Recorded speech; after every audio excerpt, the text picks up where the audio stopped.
spastískur. Hann er spastískur, já. Og þá eiga menn erfitt með að stjórna hreyfingu. Já, þeir svona missa jafnvægið og eru svona út allt, sko. Nema hann, af því hann æfir svona vel og er duglegur, þá hefur bara sér spasmi, hann er bara stór lagastjórn. Já, þetta er ótrúlegt að heyra. En þarna er eiginlega kraftaverk í gangi. Hann ætlaði ekki að fara með þetta á stað. Ísak fekk svo mikla hvatningu að hann varð að standa sig, þá voru allir búin að standa sig og hann segi ég geri það þá bara líka. Og hann að þú tókst þetta átti erfitt með að beygja sig bara niður og hann er að klára hann að eina ferð. Glæsilegt hjá Ísak. Sjáu þið þetta. Þetta er mikið afrek. Hvaðan kom þessi orka? Maður ímyndaði að maður haldi á bónusbókum þegar maður er að vesla í bónus. Þannig... Þetta var ótrúlegt. Þetta var eins og væri sko yfirnáttúrulega kraftar sem hjálpuðu þér. Maður biður æðri mátt, hann hefur hjálpað mér í dag. Glæsilegt til hamingju með þetta. Þetta var alveg frábært. Bónusbókar, takkið eftir. Já, og svörin eru hnittin og skemmtileg. Og þarna er Gunnar, hann ætlaði sér nú að sigra í þessari grein. Hann er mjög sterkur í bakinu en hann svona gengur nú kannski ekki alveg sem skildi hjá honum akkurat þarna. Hann fer 2 heilaferðir samt.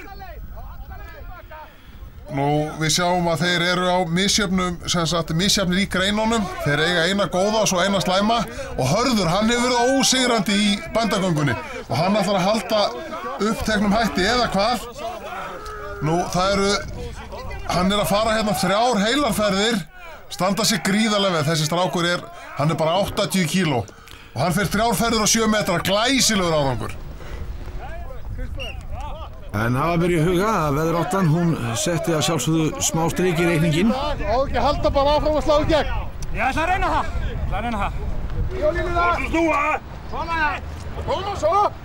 Það er gríðarleg keppni milli Kristbergs og Harðar í þessari grein. Og hann þarf að fara helst alla leið þarna.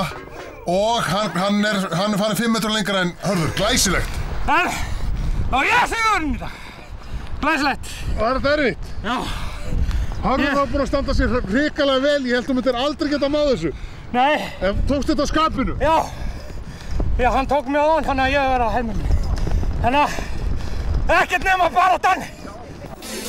Já, þetta er æðislegt. Þetta er alveg frábært. Yndislegt að fylgjast með þeim. Já, og þannig erum við komnir í Hátún 14, íþróttahús fallara. Og þannig seinni daginn, við erum komin með miklu betra veður. Og við hefjum keppni í flokki sitjandi. Yeah, I was 11 years old. We was playing hiding. I don't know what's the... Yes. Yeah, we was hiding for each other. We were 5 guys hiding in a very dangerous place where we have high voltage. So I got 10,000 volts 2 times through my body. So that's why I just have 1 leg today. So is it taken from knee or? Yeah, above knee. But it takes a lot of courage to come back and start competing like in a world's strongest men competition. Yeah, but that was a natural step because I have been competing in powerlifting, bench press for so long time, and it feels like I had to do something else. The bench press is okay, but when I read about this on the internet first time, so I think that will be nice. Don't you think this could be a really big competition in the future if we promote it right? Yes, I think so. It's going to grow from every year. Já, hann er frábær keppnismaður og þarna fengum við hans sögu hvernig hann varð fatlaður. En þetta eru 40 kíló pokar í hleðslunni og Alexander fer bara vel á stað. Og Þorsteinn hann eldir. Og þarna þarf nú talsverða lækni til að klára þetta og mikla tækni og útsjónarsemi, hún verður að vera til staðar, Hjalti? Já, þeir þurfa að passa því að mega ekki klessa hjólastólunum heldur á bílinn því að þeir þurfa að hugsa hvert einasta atriði fyrirfram. Og já, þetta hefst bara vel hjá þeim og þetta er bara þeir að gera góða hluti. Pokinn er 40 kíló og þessi strákar eru innan við 80 kíló báðir og þannig að þetta er gríðarlegt afrek að klára þetta. Og mikil þyngsli fyrir þá. Mikið, já, þeir náttúrulega geta ekki athafnað sig eins og við. Þannig að ég ekkert viss að margir ófallari auðvelt með að henda 40 kíló pokar upp í svona bíl. Nei, ég alveg samfærður það og það er bara stór vandamál en þetta glæsilega gert hjá þeim og frábær framistað. Þeir eru hérna 75 til 85 sekúndum og það var Þorsteinn sem og búnaðinn sem notaður? Já, þetta er náttúrulega bara fóru svona pælingar í bak við þetta, spá hvernig þeir getur gert þetta. Þá fundum við út þetta, við getum útbúið svona borð þar sem við notum, annars alltaf hérna svona hliðarfestingar þar sem hvíla hendurnar á. Við tókum þær úr og smíðuðum þessa grind. Settum svo plötu á hana til þess að færa sökkina. Og þá var ekkert að landbúnaði fyrir bara alvöru kraftakefni? Ekkert, bara taka á því. Já, magnaði, menn finna lausnir á öllu. Já. Þarna sjáum við Tjörfi, hann sigraði fyrra og hann að gera hérna mjög góð hluti. Hann náttúrulega gríðarlega var vel þjálfaður áður en hann var fatlaður og hefur keppt á Ólympíuleikum fatlaðra í backpressu og gríðarlega skemmtilegu karakter og hann aldrei neitt að barma sinni. Hann kom með 2 börnisýningar til Íslands og hérna þau áttu hérna góðan tíma, fór í Bláa lónið og sáu Gullfoss og Geysi og allan pakkan og hann ætlar að sjá til þess að það verður finnski herinn mæti hérna á næsta ári. Engin fittir út í hressilega!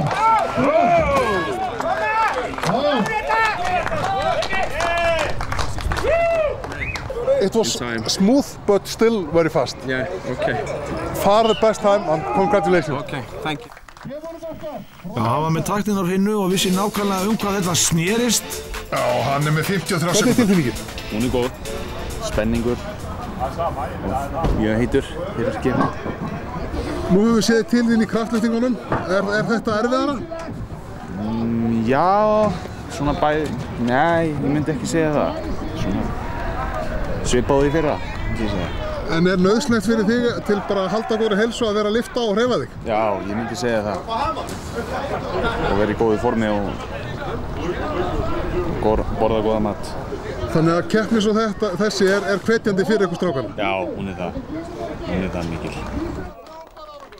Þeir að standa sig alveg gríðarlega vel og mér finnst bara kraftaverki Ísak að klára brautin yfir höfuð. Já, það náttúrulega stórkostlegt afrek hjá honum og við sjáum að hann var á fínni ferð, ágætum hraða. Já, stóð sig alveg rosalega vel.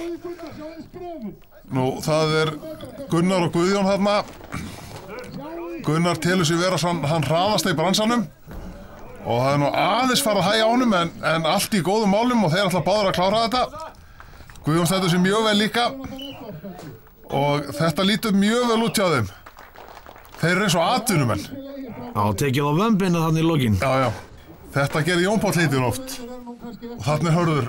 Hörður Harðiður hann kallaður, hann svo harður. Já, hann harður af sér og sko ferðin mikil hér. Hér keyra menn alveg út í eitt. Og hann með Hollywood-vignir við hliðina á sér. Og þetta ótrúlegur hraði. Og hann var glæsilegt, hann gæti næstuði keppt með óföllum, það var ekkert vandamál hjá honum. Nei, og hann kann að fagna líka, sjáu því. Þvílík gleði og stemmingi kringum þetta. Ég myndi segja að Vignir hafi verið með frábæran tíma, en þú varst með bara, yfirnáttúrulega góðan tíma. Já, þetta hefur alltaf verið Vignir einn og svona steinátök Herkulesa halda og svona. En ég tók þennt eftir Hörður að þú varst að vanda þig. Þú vandaði þig gríðarlega, það var ekkert óðagótt að þér. Nei.